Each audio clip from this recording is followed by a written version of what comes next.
Assalamu alaikum wa rahmatullahi wa barakatuh, and I'd like to welcome you to another episode of Islam21c.com's Big Discussion. My name is Mahmud Syed, and I'm going to bring up a topic today, inshallah, with our esteemed guest, Dr. Sheikh Haitham and Haddad from the Islamic Fatwa Council. I'd first like to begin by welcoming you all to this show and this beautifully blessed and auspicious month of Ramadan. And we ask Allah to accept all our deeds and to forgive us of our sins and make us take full benefit from this blessed month of Ramadan, inshallah. Today's show is going to be all about a quite divisive topic, something which becomes acutely of acute concern to the people of the United Kingdom and the Northern European cities, mainly because the times of Fajr become very, very early. And I'd like to welcome our guest, Sheikh Haitham and Haddad. Assalamu alaikum wa rahmatullah. Alaikum assalam wa rahmatullahi wa barakatuh. Sheikh, in today's time, we have an issue that sadly we only talk about it during Ramadan or just before Ramadan. Yep. And it's something which isn't obviously related to Ramadan, it's related to the whole year. It's about our Fajr, which we pray every day in the mornings. Yep. And but the sad thing, I mean not the sad thing, the realistic thing is that people are more acutely concerned about the beginning of Fajr because they have to begin their fast. They have to stop eating and drinking, they have to stop having conjugal relationships with their spouses. Yep. So the beginning of Fajr becomes acutely important for the Muslim Ummah. Yep. Now, before we go into the actual topic of the differences of opinion that we see around the world, here in UK in particular, I'd like to go over one issue which I think in many of our discussions I've had with people, and I've seen you with students of knowledge, not only general people but students of knowledge as well, and shuyukh and scholars. A common question that seems to be arising now that Ramadan has come into the long summer months, around the world, is the issue of difficulty, of haraj. And some of the reasonings and some of the decision making that's made in choosing timetables has resulted in people citing this issue of haraj. So what is the scope in Islam in that if I'm finding fasting extremely difficult, and the majority of people are finding fasting extremely difficult, then isn't it more reasonable to choose a time in a period of difference of opinion, which is a bit easier on the people, so that they can at least fast without falling ill? Okay, Bismillah ar-Rahman ar-Rahim, alhamdulillah wa salatu wa salam ala Rasulillah. Jazakallah khair, Brother Mahmoud. May Allah Jalla wa Ala reward the brothers in Islam 21c for this initiative. Yes, this is a very important topic. This is a very divisive topic, as you have said.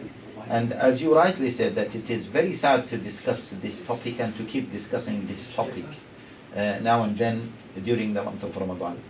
But for me, wallahi for me, the saddest thing is that we are discussing this issue while our ummah are suffering from real illnesses, and our ummah is suffering now the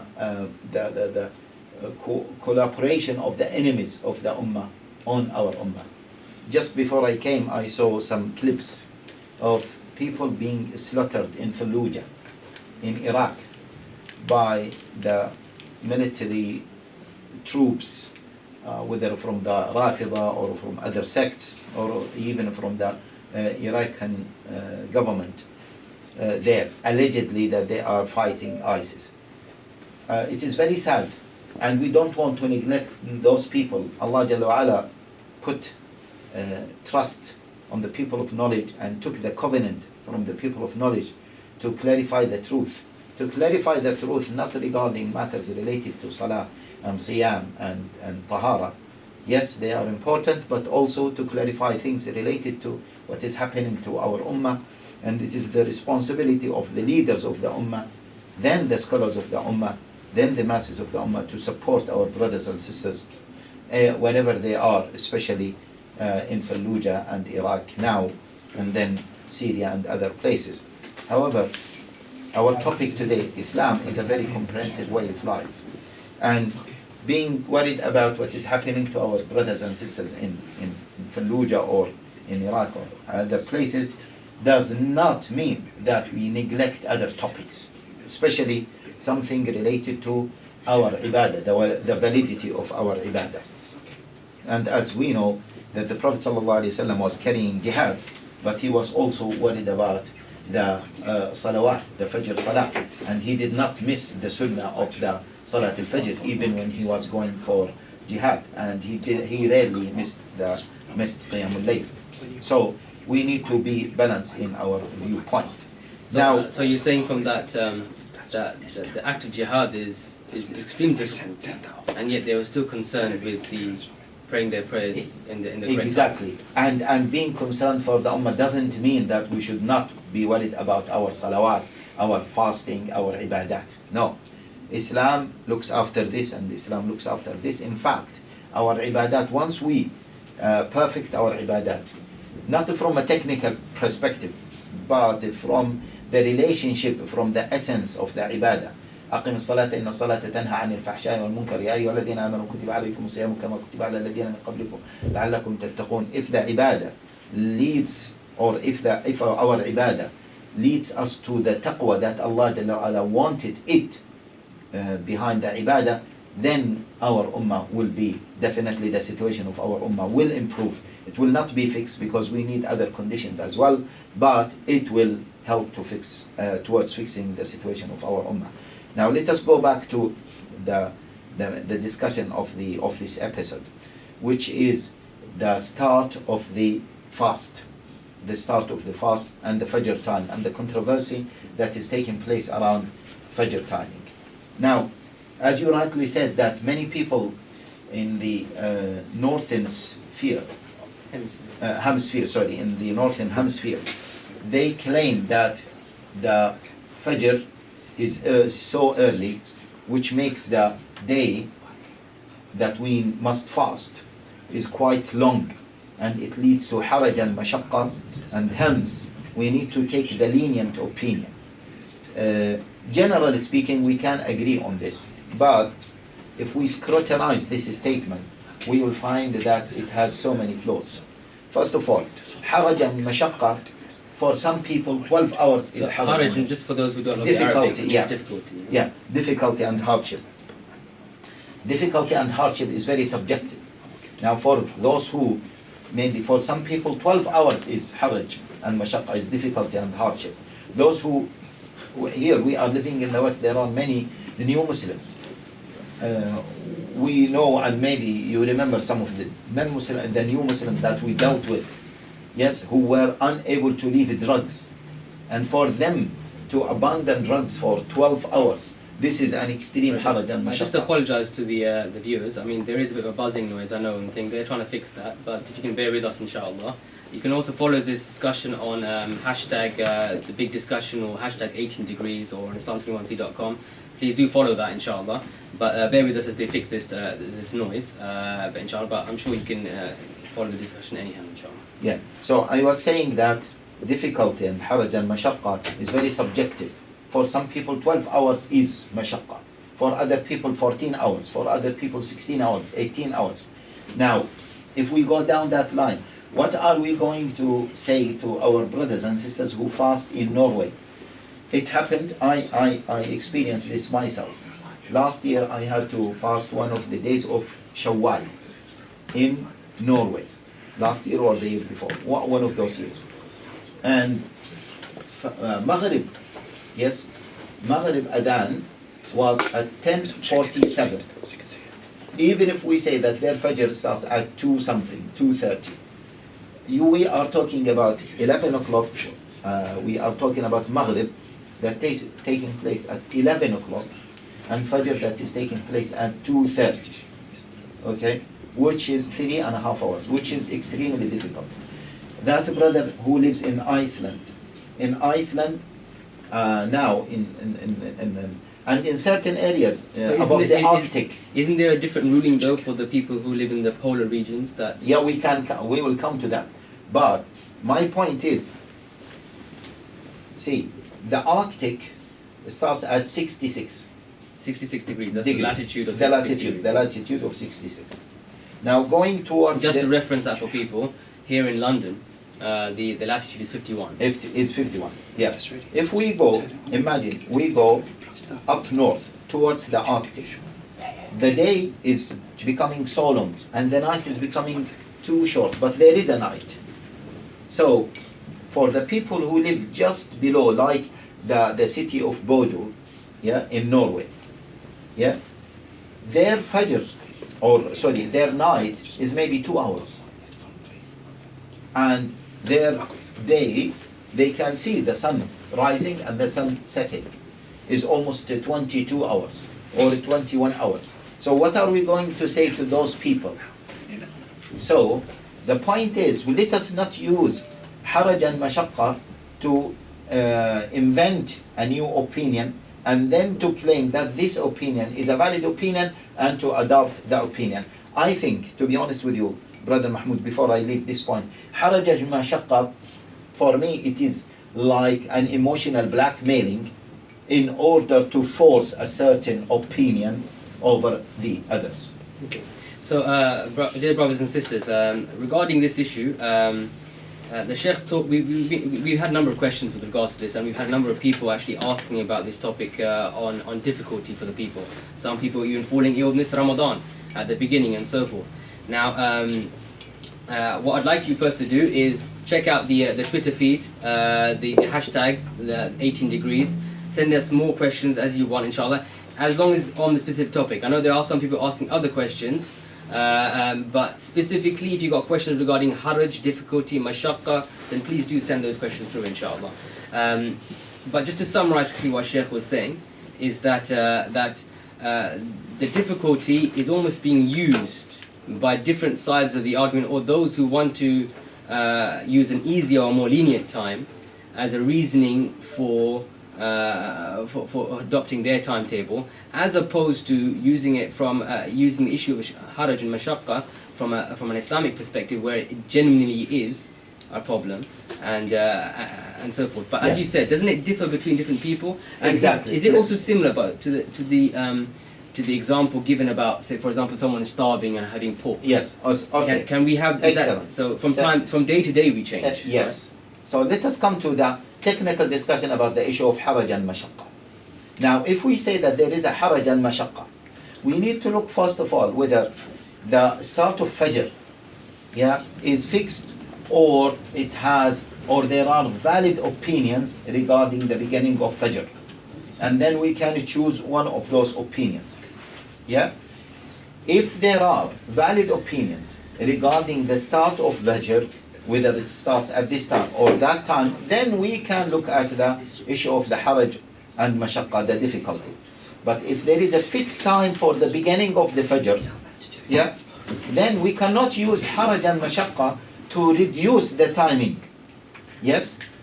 The Sharia gave us a solution for those who find it extremely difficult to fast, such as the pregnant woman, the ill person, the musafir, and so on. The Sharia gave us a solution that they should not shorten the hours of fasting. No, they break the fast. It is allowed for them if there is an extreme difficulty, or they will become ill, or they are afraid that this fasting will harm them or harm their children. Then Sharia said, you can break your fast and make it up later. Sharia never said reduce the time of fasting. So instead of fasting 20 hours and you are obliged 20 hours, no, it will be enough for you to fast 16 hours. Imagine the ill person who is suffering from diabetes. None of the scholars said, okay, well, for them they can fast 4 hours and then they can have the insulin or their medication. No, they said they break their fast because either you are fasting or you are not fasting. It is not in between. Yes, it is not like reduction of the salawat for rak'ah to 2 rak'ah. And I think personally for myself, this is the almost the scary notion in this topic, in that we're using the issue of haraj and And some of the masjids which actually decided on this timetable, yeah, I've spoken to some of their leaders, yeah, and they actually cite this issue of haraj. And as you mentioned, from different person to person it changes, and you are giving a general allowance to people to go eat and drink, to go to their wives, sometimes 2 hours after what other people are saying all the time, which is so this discussion has so many problems. First of all, as I said, Sharia never said you can minimize the time of fasting. Also, Sharia had said, as you rightly said, it differs from one person to another person, from one day to another day. So you cannot just give an open check for everyone to do it whenever they wherever they want. Now, see, the discussion, because I'm sure some of the people who are watching, they say, no, we are not saying this. We are not saying reducing. Yeah. Let me just clarify for the people. I mean, the reason why I personally wanted to start off with the issue of haraj. I mean, traditionally, you'd probably think that the best thing to start this discussion would be the how do we observe Fajr? Yeah, how do we start Fajr? What is the Shari'i sign for Fajr, and so forth, and then let's go from there. The reason why I wanted to bring up the issue of emotions, because if we can take this out of the discussion from the very beginning, then we can move on to the technical side of the discussion. Excellent. Yeah? So, as you said, we move on to the let's move on to the topic of how do we actually calculate, how do we observe the time for Fajr? Just before that, I would like to mention that some people might say, well, we have a variety of valid opinions regarding the beginning of Fajr. So if there is a variety of valid opinions, then the Prophet ﷺ, then let us follow the method of the Prophet ﷺ, the manhaj of the Prophet ﷺ, to go for the easiest opinion. And Aisha radiallahu ta'ala anha said that the Prophet ﷺ would use the easiest opinion when he has an option, okay, as far as it is not ethic. Now, see, evil. The key point here, what makes an opinion a valid opinion? Because now, there are people who say, in Northern Hemisphere, we should calculate Fajr a few minutes before sunrise. Yes? They say that we need just to calculate maybe half an hour for our breakfast, etc., etc. They say we should start Fajr, we should continue our sahur until half an hour before sunrise. And in fact, some people calculated Fajr, and I saw that myself here in London. They calculated the time of Fajr by the time of sunrise. And they say maybe we can leave just 10 minutes to pray Fajr only, because we need to pray Fajr before sunrise. Now, can we say that those opinions are valid opinions? So this is the issue. What does a valid opinion mean? What makes an opinion a valid opinion? Now, let us go to the technical issue regarding the start of Fajr. See, I mean, some people. I mean, a lot of people complain, especially the normal person, average person, said that you have this debate between 18 degrees, 15 degrees, and all these different angles. Yeah, I mean, yes. With all due respect, I don't understand all these depressions of the sun and the angles and it changing from here and there. And so it's a very, very complicated issue. Isn't it the deen so simple that just the average person can go out and see? Excellent. Let us start. That is a valid argument. Allah Jalla wa Ala says, وَكُلُوا وَاشْرَبُوا حَتَّى يَتَبَيَّنَ لَكُمُ الْخَيْطُ الْأَبْيَضُ مِنَ الْخَيْطِ الْأَسْوَدِ مِنَ الْفَجْرِ. Eat and drink until the white thread of Fajr is distinguished from the black thread of Fajr. Okay?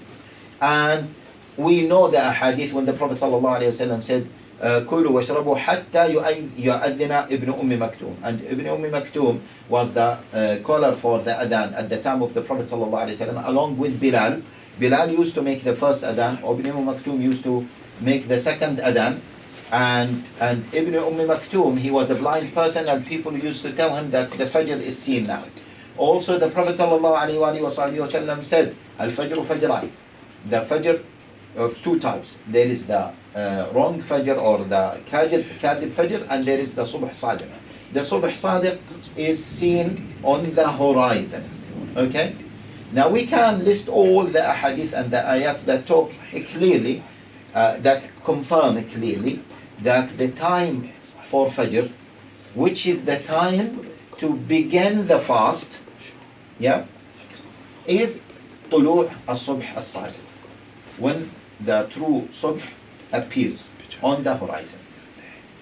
All of the scholars agree on this. Yes? Generally speaking, because some people might say, well, there might be some flexibility, we can deal with that. But let us deal with it one by one. Now, because the early scholars, or at the early times, people used to go outside and look at the Fajr, as-Subh as-Sadiq. There was no pollution, whether light pollution or other types of pollution that might hinder people from seeing as-Subh as-Sadiq. Because it is not only about light pollution, but there is the air pollution, there is the smoke the aerosols pollution that go into the atmosphere, Exactly. change the diffraction in the angle of the sun. Yes. I mean, some people actually say that I've heard one colleague of mine actually said post Thomas Edison in the introduction of the light bulb. Yes. And then as human beings, our inability of looking after this planet that we've been given, we polluted its skies so much that it's now almost in the last 150 years. It's very difficult to see some of these. Exactly. And in fact, some people have said that our eyes, I don't know whether you refer to this or not, our eyes are unable to see the many astronomical, natural or created signs, yes, as people in the past used to see them, because of the pollution that we are exposed to. So this, same thing with the ears, etc. This brings on a question. I mean, I know some people that say, look, I can go do my own observation, and they go to their back garden here in central London, Yes. and they do an observation and say, well, look, to be honest, I couldn't see it, but clearly it became at this time here. Yeah? Yes. Whereas I know certainly that people who do much more scientific observations, yeah, and that certain fiqh councils have sent scholars and astronomers to go out and do observations. They go quite far out of the cities nowadays, Yes. in order to make sure it's total darkness, Yeah. so they can Exactly. make sure they make a true observation. So it is not as simple as this to just to go outside and to look at it. Okay. Now, see, other signs can be seen. For example, sunset, sunrise can be seen, but not always, because sometimes you might not see it because of pollution, because of clouds, and because of other reasons. Now, in this case, what to do? See, it is the rahmah of Allah Jalla wa Ala. He knows that this will happen. That's why Allah Jalla wa Ala said, أقم الصلاة لدلوك الشمس إلى غسق الليل وقرآن الفجر إن قرآن الفجر كان مشهودا. The scholars said from this ayah, the ayah says, establish the salah, yeah, at a certain time at a certain time for dhuhr, yes, and so on. The ayah says, establish أقم الصلاة لدلوك, yes, when the sun moves, لدلوك الشمس, when the sun moves. But my point is, the ayah says أقم الصلاة لدلوك. The ayah did not say establish the salah when you see the duluk. Yeah? The ayah did not say أقم الصلاة, establish the salah when you see the sun moving. However, with the moon sighting issue, the Prophet ﷺ said what? صوموا لرؤيته not لطلوعه. Yes, like the ayah of مواقيت الصلاة. So there is a difference between مواقيت الصلاة and moon sighting. So just to clarify for everyone else, what Sheikh here is mentioning is that, as we all know, a very, very famous discussion, and as we've had probably at the beginning of this Ramadan as well, we have different masajid starting Ramadan differently. Yes. Yeah, and some say you need to actually see the observation here, and some say no, I'd follow the calculations and so forth. Yeah. And then they use the same argument with the same thing with the prayer times and say that you need to be able to observe the observation of the Fajr, and you can't go through angles in these calculations. Yes. Whereas the Sheikh's making the point that no, there is a distinct difference from a Shari'i perspective, because the language that's been used by Allah subhanahu wa ta'ala and His Messenger, yeah, that one which directs to the astronomical sign, yeah, or the astronomical movement, Yes. yeah, which dictates when we start that particular act of ibadat. Yeah, and then from the other act of ibadah, which is not to do with what is astronomically done, but rather what you see to be done. Exactly. Now, this, and by the way, this is a matter of agreement between all scholars, and in fact, it is the common sense. Why? Because if I know that Dhuhr or Fajr starts at this particular time in 1st of June, yes, it was calculated to be like this last year, then 1st of June this year, I can use the calculation that was made last year. Yeah? As simple as this. I don't need to say that, no, I will not pray Fajr until I see it myself. Or I will not pray Dhuhr until I see it myself. Or I will not pray Maghrib until I see the sun setting myself. No, according to calculation, sun sets at this time, then I am obliged to act accordingly. However, if we say, according to calculation, the moon should appear at this particular time, even if calculation confirmed, supposedly, yes, I cannot rely on this because the Prophet ﷺ said, Sumu when you see it.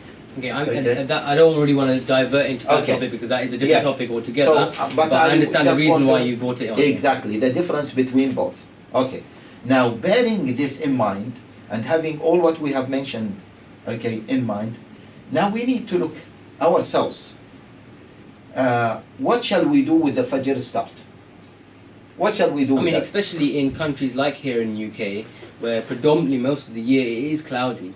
Yes. Yeah, you couldn't even do the observation. Excellent. But again, I am just talking about a methodological point of view. Okay, from a methodological point of view, how to look at this mas'ala, how to look at this issue. Me, you, and other people, how to look at it.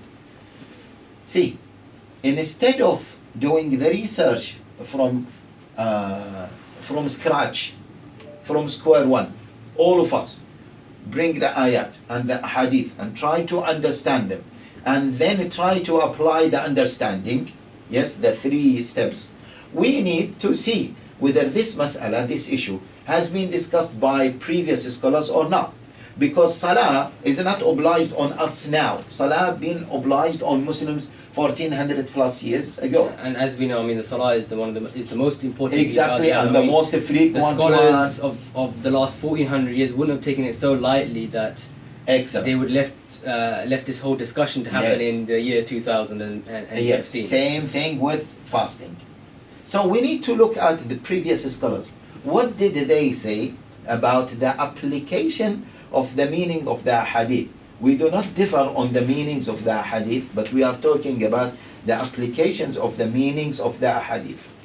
We see that when the scholars from the 4th Hijrah century, especially from the 4th Hijrah century and mainly from the 5th Hijrah century, Al-Bayruni, Al-Hasan ibn Haitham and others, they noticed that it is difficult for everyone to see the Fajr.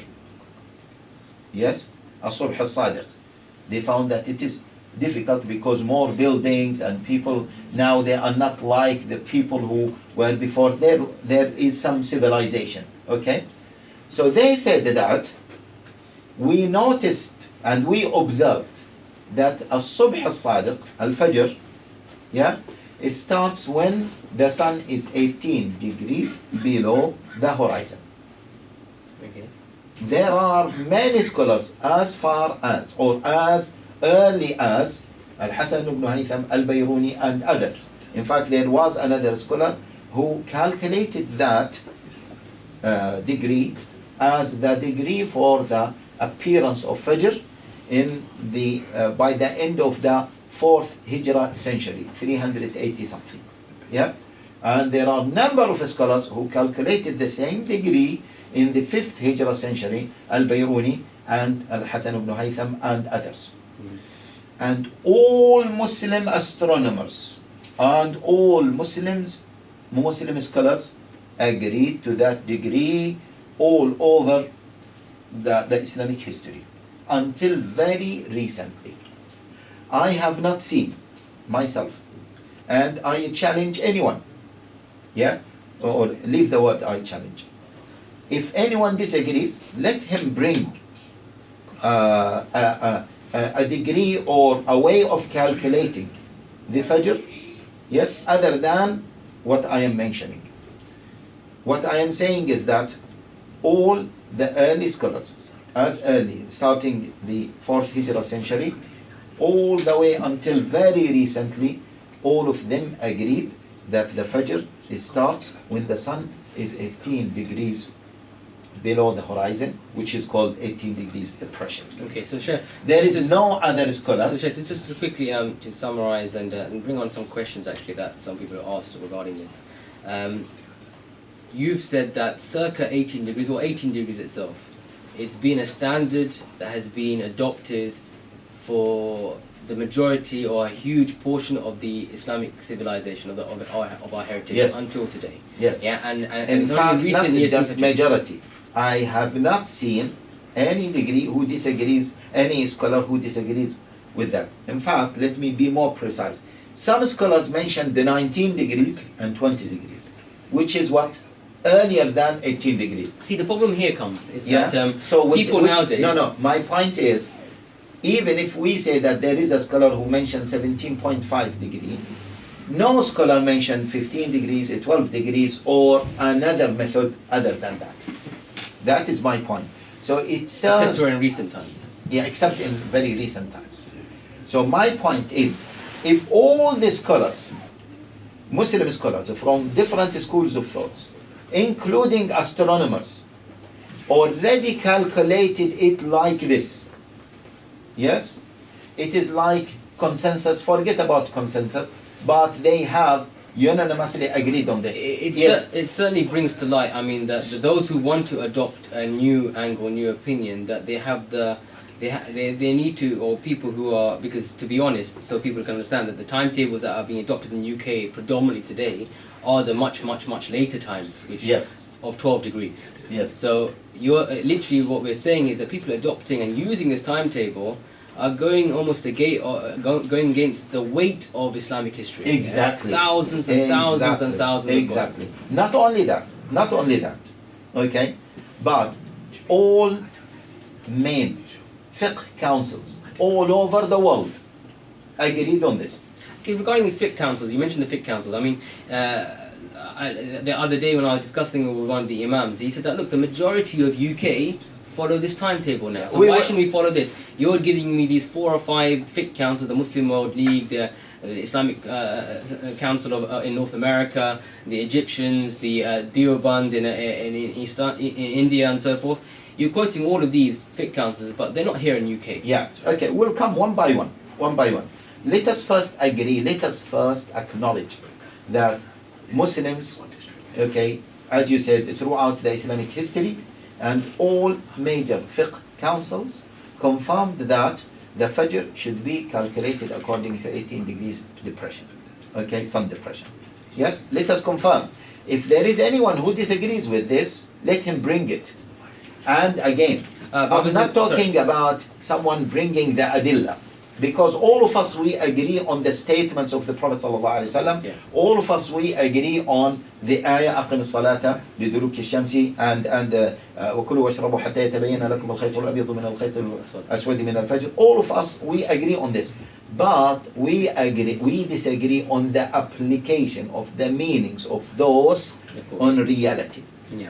Okay, so I want someone to bring it clearly. And I think Yes. that's A a good degree point. that is different from this. Yeah, I think that's very important to have this in the discussion, that people understand, imams understand, people who are going to do observations themselves personally. Myself, when I went to do my own observations, that what we observe, yeah, and we might come out with different results, yeah, and some of us might come around 16 degrees, 17 degrees, and so forth, yeah. And as I said, there are some people like the Open Fajr project and so forth, they've come out with 12 degrees, Yeah. which has been adopted. When we do those observations, we need to take into consideration, almost humble ourselves, that why are we getting it different Exactly. from thousands and thousands of other observations? Is there something wrong, deficient? Is there something different here? I mean, that's another topic I want to bring on later on. Does the angles, so forth, are these changing through different Yeah, places? we will and so come to forth? that. But you brought a very important point. One of the brothers told me, Sheikh Albani, he witnessed Fajr and it is different from what is adopted here. Sheikh so-and-so, Sheikh and so-and-so. I said, so can you count them? He counted a few of them, 6, 7. So I said, we have 7 scholars who said this, yeah? And Around 15 degrees, they said. Whatever. Yeah. So who disagreed with 18 degrees? So I said to him, so yani, it is difficult for you to imagine that these 7 scholars made a mistake. But it is easy for you to imagine that hundreds of scholars throughout Islamic history, not just recently, throughout Islamic history, made a mistake. So, brothers, so that is the point. One of the things I'd like you also to do, want you to do. I mean, I've been asked by Islam313.com to host this this discussion. But if you do go to their website, you'll find many articles on this topic, and some of them actually detail what the different angles that the different fiqh councils around the world have adopted. I mean, and all of them are adopted 18. Egyptians adopted 19. I mean, the Islamic one thing that's quoted oftly and incorrectly is that the Islamic Council, the Islamic Council in North America, ISNA, adopted 15 degrees. Yes. But just to clarify that, and it is clarified in some of the articles, that in 2011 in September, they changed their opinion to adopt 17.5 degrees. Exactly. So the point being is, giving away here half a degree of the scope of the discussion has always been around 18. Yes. Yeah? It hasn't actually been come any further down than that. There have been, as you said, a number of scholars, a handful of scholars, you count on your right hand, who have disagree with 18, for example, in Saudi Arabia, and they said 15 degrees is closest to the truth for them. And as you said, I think rightly, it makes sense logically that to discount everyone's observations for a handful of people, we really need to make that be wary about that, and have to take responsibility of those who make the decision on timetables. Hang on, I'm actually taking a very, very, very, very minority opinion. Yes, especially Akhi, especially now. This is a message to the Muslim the committees of the masajid. Yeah, that's why I issued my fatwa previously, a few years ago, that even if the committee of the masjid, for whatever reason, believe in another degree other than 18 degrees, they are obliged to tell people that the vast majority of Muslim scholars go for 18 degrees. I'm really very surprised of the attitude of many masajid committees, that they are taking the matter lightly. It is related to the ibadah of people. Myself, when I started to discuss this issue, many people said to me, Sheikh Haitham, why don't you go? We can go for observation. I said to them, no, I will not go for observation. Why do I need to go for observation? And I see all these councils and all these scholars unanimously agreeing on a certain degree. I don't want to go because I don't want to doubt all of these. I want to humble myself. Okay? And in Islamic jurisprudence, no one can say, no, I want to dig from scratch. I want to start the discussion from scratch. And ignore, yes. Exactly. You wipe the slate clean and think, you know what, I understand astronomy better than before. And I'd like to mention at this point, if you don't mind, I want to ignore all these scholars. I mean, I think people will agree with me, as well, and I'm sure most of us understand that most of us don't know much what's going up above our heads. Yes. Yeah, we don't know what star is this, what is that's a star. I mean, a lot of people saying to me, "Oh, look, I can see a star in the middle of the day." Yeah, so that's not a star, that's a planet. Yes. Yeah. Or that is. I mean, the irony was that 2 days ago, at the beginning of Ramadan, and on my local masjid in Leytonstone, there was a group of uncles. They were looking out in the sky to see for the new moon. Yes. And I was walking to come in to pray Maghrib, and as we're standing there, we're looking, and they were looking attentively to see if they could see the new moon, inshallah. Yes. Yeah, they were happy, they were accepting Ramadan had started. Yeah. Yeah, they wanted to see for themselves. Yeah. And I had to stop them and I said, but, sorry uncle, but the moon is not in that direction. Yes. It's in the other direction there. But not to put people down, it's just that in reality today, most of us don't know what's going on above us. Yeah. Yes. So. And back in a century or plus ago, people didn't have GPS units, they didn't have these things. They had to know how to direct themselves at night time and so forth and follow the stars. So naturally, the people before us and scholars before us who came from a more nomadic lifestyle had a better understanding of ilm al-falak, of astronomy. And by the way, what you mentioned is quite important, because this provides an answer for this argument. Oh, is the Fajr start or the beginning of Fajr, is it as difficult as this?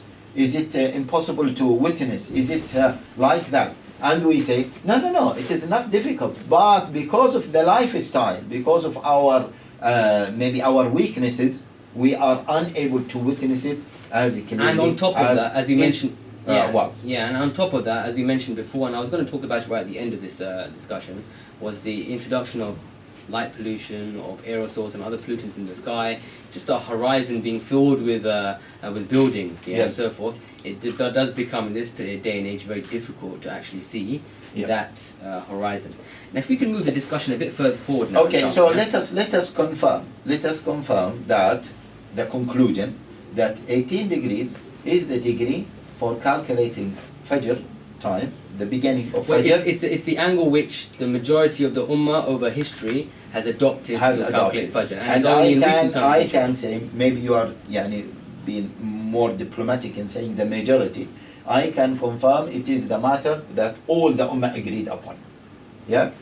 It is only recently where some scholars disagreed with this. Only recently. And that's why this annoys me and this hurts me. Those scholars who started this discussion, yes, we had enough as an ummah. We have so many disagreements. We have a lot of fitna. We have so many sects and groups, etc., etc. I'm really wondering why those scholars, unwisely started this discussion on a matter that the ummah has been established over. The ummah agreed on, yes, and that's why we are suffering from the fitna that they started. And that's why, see, from a methodological perspective, if the person follows the mainstream of the ummah, the mainstream views of the ummah, then these fitan that we see, disagreements, etc., and weakness of the ummah wouldn't take place. I mean, I don't want to dwell too much more on this point. I want to move on to the rest of the discussion, but it's this exact same point that some of these imams are using. They're saying, look, it's not because we brought this issue up because Ramadan is now in the summer and it's really difficult and we're scared for our people and so forth, even though I've heard that being said by some imams. But they're saying that, no, look, you're talking about the general and what most of the ummah is following. Here in UK, the majority of mosques now have adopted this timetable, which has, at the very least, one fiqh council, the European fiqh council of Sheikh, for example, who said that 12 degrees is fine. Yeah. So why can they not follow this opinion? Yeah. Good. First of all, if we talk about the vast majority and those brothers or those imams accept the vast majority, then we tell them, why do you accept the vast majority of Britain rather than the vast majority of the whole ummah? Yeah, this is the question. What Shar'i reason gives you that that we need to follow the vast majority of scholars in Britain, which is a country, a political country that was formed recently? I mean, if I can play advocate here, what I would argue to that is that London is in a very, or UK in particular, is in a very unique location. And its location is further north than Toronto in Canada. It's further north than Moscow, than Beijing in China. It's one of the most northern, with a large population of Muslims residing there. Yeah. So, is there not a possibility that that the times that are being adopted do change for our people here? No. See, we need to. There are two things. Can we say that the ijma' of the Londoners is a valid ijma'? This is one thing. Or the ijma' of British Muslims is a valid ijma'? This is one thing. The other thing is, can we say that the degree varies from one place to another place? These are two things. Now, the first point, which is the ijma' of the Londoners, of the Muslim Londoners or British Muslims, is it a valid ijma' to say that we need to follow that and neglect the ijma' of the entire ummah? This is nonsense. Yeah, this is laughable. No one can say, well, because most of the Muslims in the UK, they adopted this degree, we need to adopt this degree. But this is different from the moon sighting. The moon sighting, because the Prophet ﷺ said, fast when you all fast. Fast when you all fast. That is a different issue. But in terms of prayer timing, no, we cannot say that Muslims in the UK, they adopted this, so we need to adopt this. This is one thing. First of all, the second point is, not all Muslims in the UK or most of them adopted this.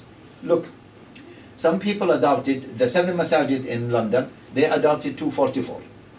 Yeah? Today's time is 244. Yes, today, 244. Some other masajid, they adopted 3 something. Some other masajid, they adopted 220. Yeah? Yeah. And one's a high Wickham. Yes.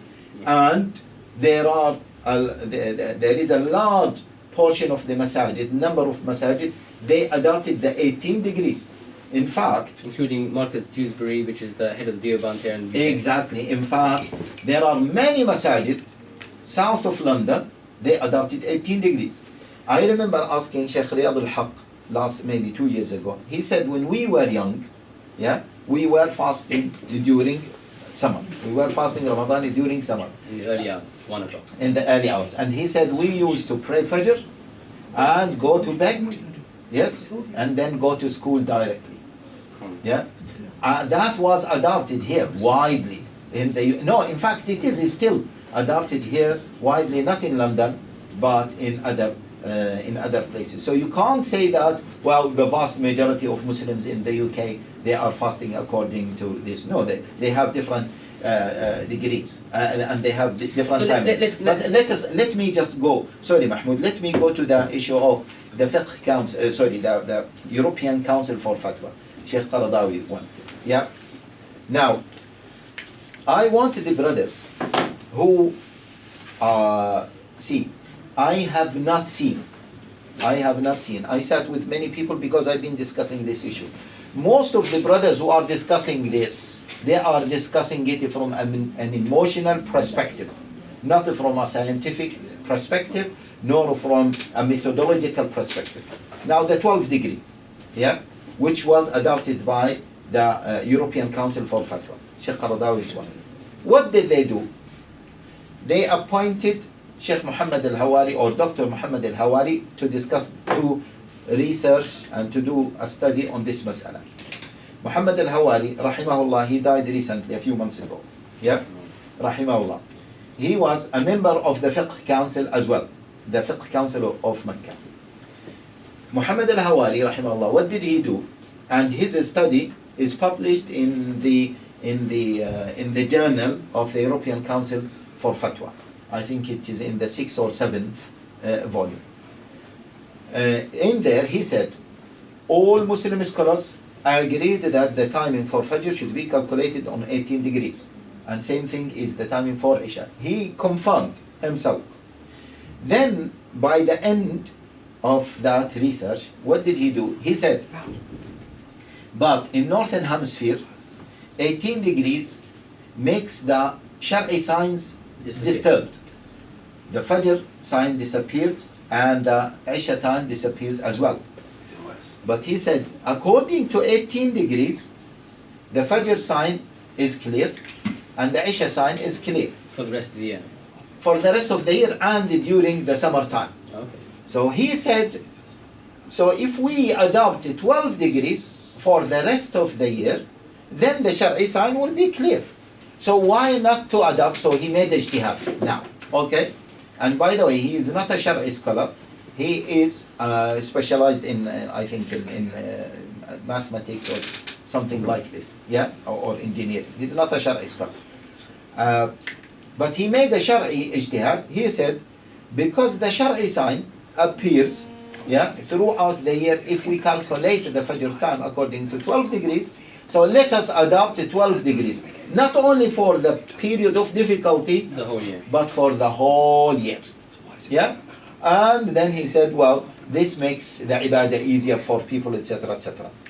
The Fiqh Council, the European Council for Fatwa, unfortunately, they liked this conclusion, and they said, well, as it is a valid opinion, I don't know how they concluded that it is a valid opinion, then we need to grab on it, and Sharia is based on ease, and we need to make the Salah easy, the Ibadah and the fasting easy for people. So they concluded 12 degrees, and they are that council is the only council in the world that adopted 12 degrees. And I mean, this brings on, we're getting a number of questions regarding people asking you to comment on this Open Fajr project and so forth as well.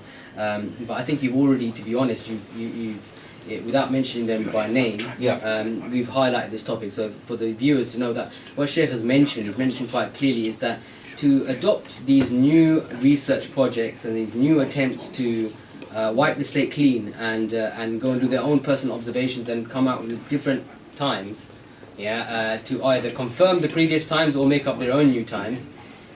If these organizations, these obviously, I'm sure they are well-intentioned projects, can at least understand that the fact that they've gone against the wealth of the weight of thousands of years of research. Yes. That their solitary positions that they've come to, they really need to take that into contrast. And even if they were to put that view across, they really should tell people, by the way, our opinion is very different from what the weight of Islamic history is. Exactly. This is really very ironic, and it shows that people are not following a proper methodology in understanding and implementing Islam. How? A person comes up with an opinion, or a group of people, they come up with an opinion, and they believe in that opinion, and they make that opinion as the correct opinion, and they just neglect the opinion or the opinions of the entire ummah. Yeah. And they want people to adopt their opinion, and they promote their opinion as the truth, the only truth. Yeah, and that's one thing. If your brothers and sisters, if you can go back to the Islamic21c.com website, you'll actually see some of the tables there which tell you what angles the different fiqh councils in the world have adopted, and all of them are circa 18 degrees. Yeah, and just to move now on to, just quickly because we're running out of time, I wanted to highlight the issue regarding the unified prayer timetables. And in previous years, in the last, as you said, it's a recent issue where the timetables have been changing, or the discussion of over 18 degrees has become an issue. Even that discussion, we say with Sheikh Al-Albani, rahimahullah, Sheikh Kathlan in Saudi Arabia, and a few other mashayikh around the world, who have said that we think it's a bit too early, that's closer to the Fajr al-Kadhib, it's more around 15 degrees. Yeah. So, in my own personal discussions with many of the imams who have adopted unified prayer timetable, and some students of knowledge, they were under the assumption that they were following at least a scholar that they trusted implicitly of 15 degrees. So they assume that the unified prayer timetable is 15 degrees. Yeah. But I think it's quite evidently true, the case. I mean, for those who don't know, today if you are following the 15 degree opinion, the time for Fajr here in London would be 1:36 a.m. Yes, yes. But the time that actually in the unified prayer timetable was 2:44 a.m. Yes. And if we use the calculations and backtrack, we actually find the whole unified prayer timetable, as you mentioned, from the European Fiqh Council, is not based on 15, it's based on 12, yes, which is so far out of the scope of the discussion, yes, that it borders almost absurdity. Yes. Yeah. And it is not a valid opinion. None of the scholars. Now, even if the majority of people here in the UK are following it, that has no justification, yes, by following such a strange, yes, minority opinion. Exactly, and it is not, alhamdulillah, it is not the majority of the Muslims in the UK, as we said, are following it, and it is not a valid opinion at all. Yeah. So what do we say? I mean, I don't want to put people on the spot, but when the head of the Deoband, I remember a Sheikh mentioned that, Sheikh Taqi mentioned that when he consulted the Deoband. I asked him myself. By the way, this is a misconception. Some people say that the ulama of Pakistan adopted 15 degrees. The council for, I remember exactly now the name of the council in Pakistan, they adopted 18 degrees. I asked Sheikh Mufti Taqi Uthmani myself. I said to him, what do the scholars in Pakistan follow? He said 18 degrees. I said to him, what do you believe, you, Sheikh? He said, I follow 18 degrees as well. And that's also, and the ulama from Deoband themselves, they all adopt, with all the thousands of masajid, millions, hundreds of thousands of masajid around the world, follow 18. In fact, it is an interesting point. As far as I know, either I can confirm or I can confirm that the vast majority of the Muslim world, Arab countries, official timetables adopt 18 degrees. I can confirm that it is the majority. If there is another country that disagrees with that, I don't know of any country. I mean, okay, some people have quoted, like some masajid, I know of one or two masjids in London who follow this, they follow Saudi Arabia's position that Isha is 90 minutes after Maghrib and Fajr is 90 minutes before sunrise. No, that is not true. The whole year. That is not true. Let me clarify this. Okay, first of all, Saudi or al-Qura, let us talk technically. al-Qura timetable, they adopted 90 minutes not as a start for Isha, as the Salah for Isha. None of the scholars said that if a lady, for example, wants to pray before 90 minutes, yeah, when the actual time for Isha starts, her Salah is invalid because she did not follow the al-Qura calendar. Yes, this is one thing. Now, with regards to Fajr, al-Qura calendar did not fix 90 minutes. Yes, I mean, I myself personally, last year when I checked this out myself, the No, 90 it minutes, varies. and the 90 minutes, even the 90 minutes, because Saudi Arabia or Mecca is in a unique position near the Yes. equatorial region, Yes. in the Tropic of Cancer area, that its time doesn't change much throughout the whole year. Yes. Now, 90 minutes is actually equivalent to effectively 18 degrees. You Yeah. mean for Isha? Yes, even for Fajr. Yeah, I mean the time that they have Yes. follows 18 degrees. yeah, but- it's not but- strictly 90 minutes. Yes, but for Fajr they did not fix it on 90 minutes at all. No, they did. Sometimes it is 80.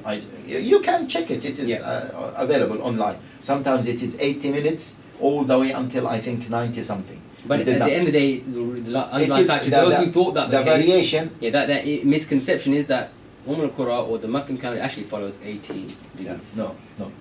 No, it does. It does. Yeah, It follows sorry, 18. it does follow 18 degrees, but there is a difference between al-Qura and Rabita. Yes, al-Qura fixed 19 minutes for Isha time. Yes, Rabita, they did not fix the 19 minutes. Otherwise, both of them follow 18 degrees.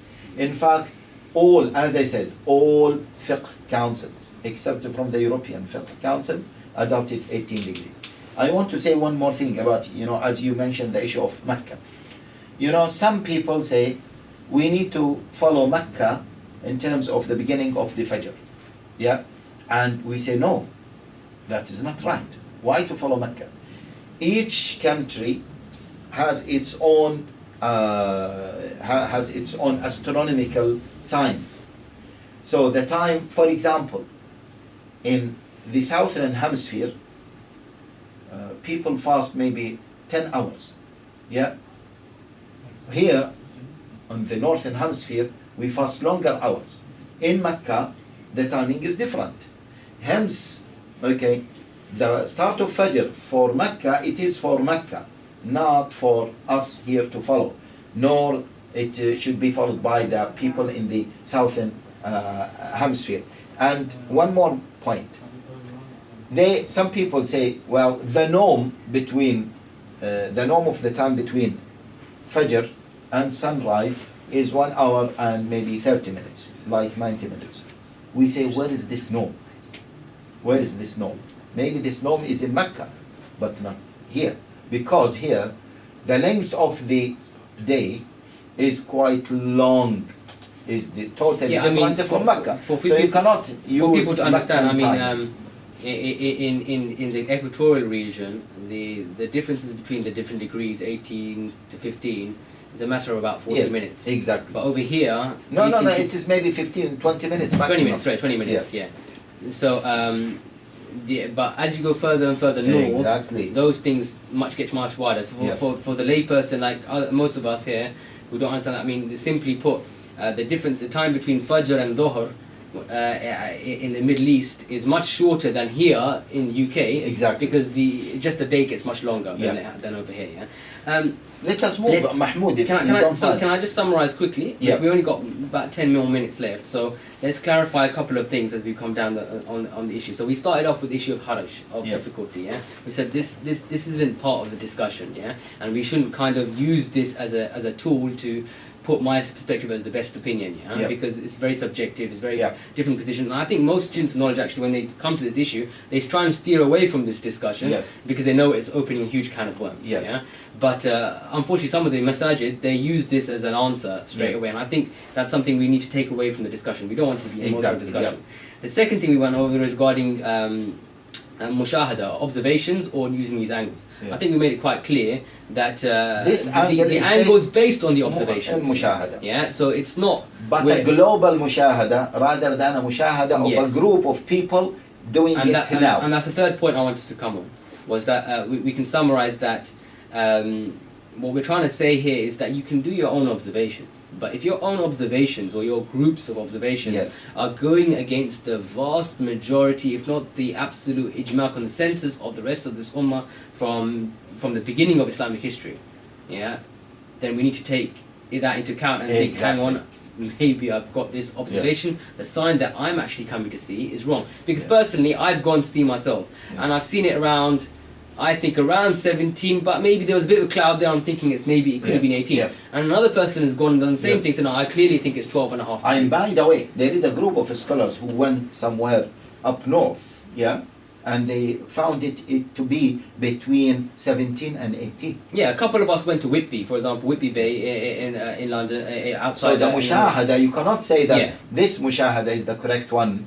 Okay, why? Because there are other people who made mushahada and confirmed and that not it only is other around people, 18 the degrees. absolute, complete, the weight of the number of people doing it has to be taken into perspective when coming to decide it, almost decide this thing. And then the fourth thing to clarify, that the mistaken, the confusion that some imams and some students of knowledge believe that the unified prayer timetable is adopting 15 degrees. When in fact they're conflating it with the issue because it's actually 12 degrees.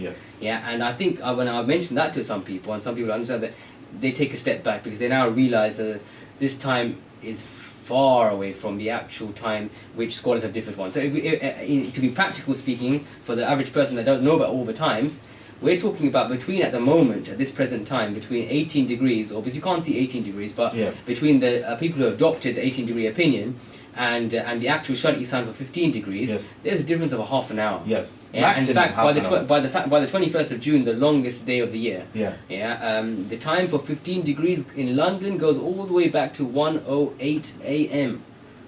So it's very similar now to the 18 degree position because of the ijtihad that's taken when the Shari'i sign disappears, which we'll come to now, inshallah. We'll talk about this topic. So in fact, I would like to mention one point here. Many people who believe in 18 degrees, they use non-scientific methods in calculating 18 degrees.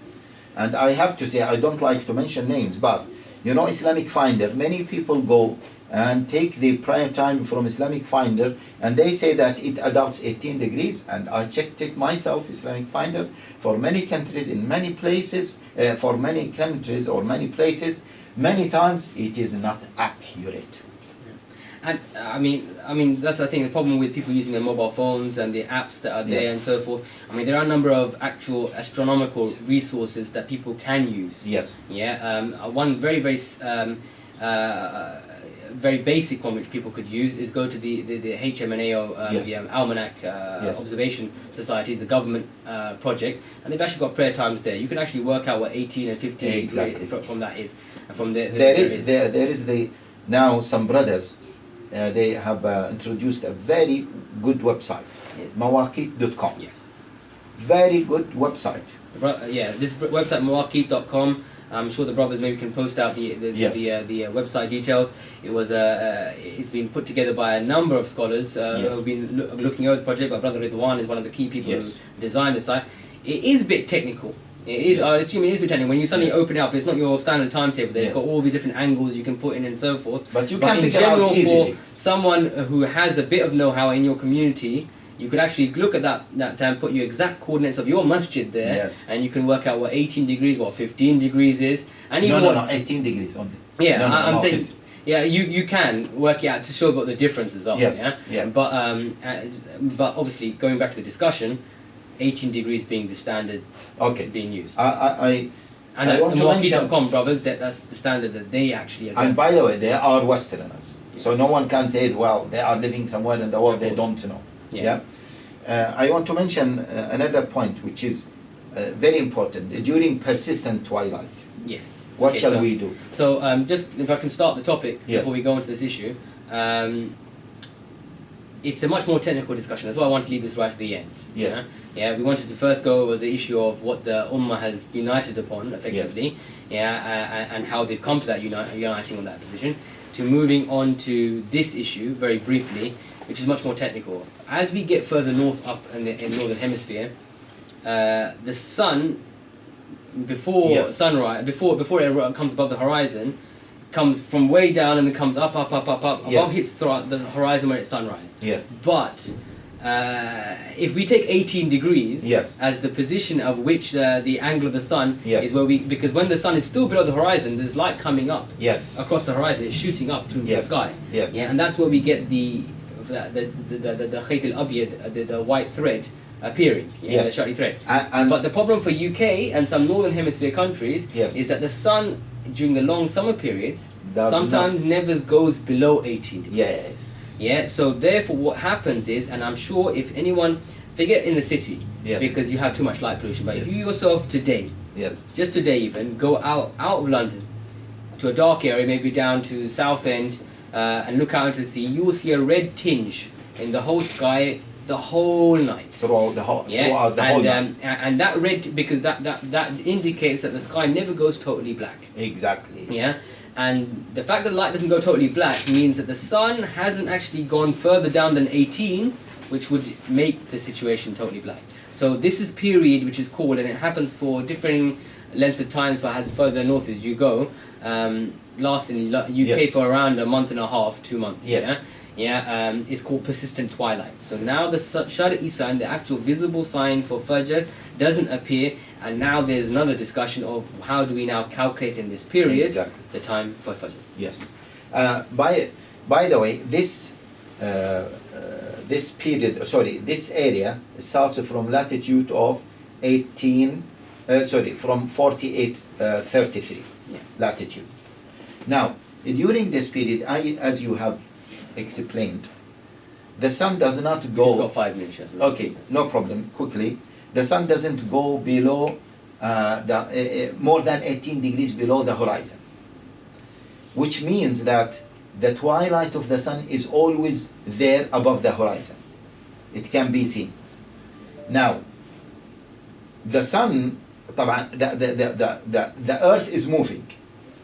Yeah, but we say metaphorically that the sun is moving.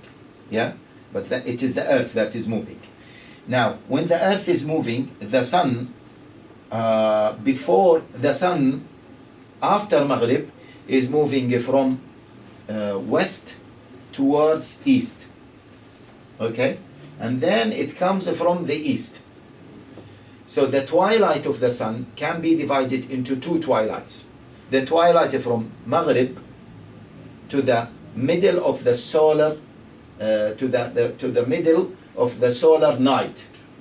And then the sun starts to appear from the east. So actually, the appearance from the sun, the appearance of the sun, of the twilight of the sun from the east is actually the Fajr.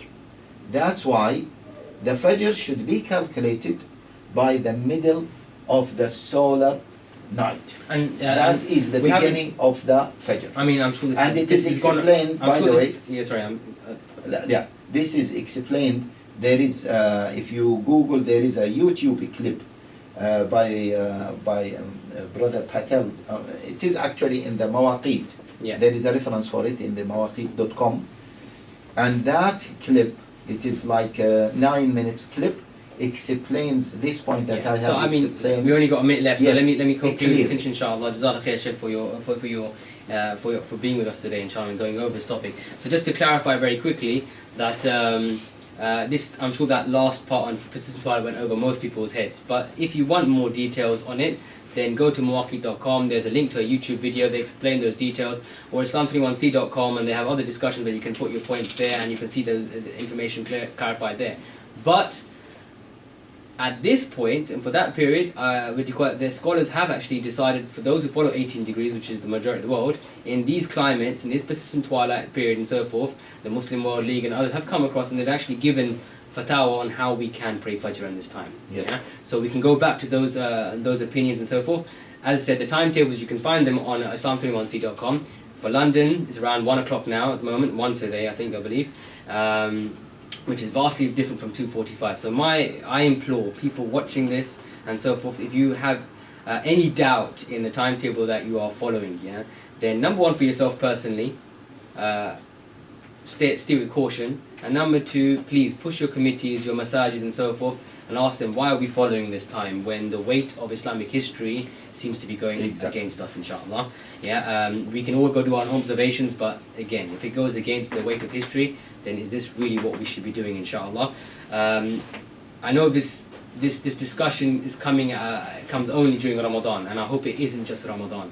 It's something which goes on throughout the whole of the year. Because there are people who fast throughout the whole year. And this discussion, I hope it doesn't come back only in 33 years' time when it comes back again. But the next couple of years we'll be going through the same problem. And I implore our masajid and so forth that please, let's get away from the emotional discussion of haraj and so forth. If you want to go on mashakka, that's a completely different discussion.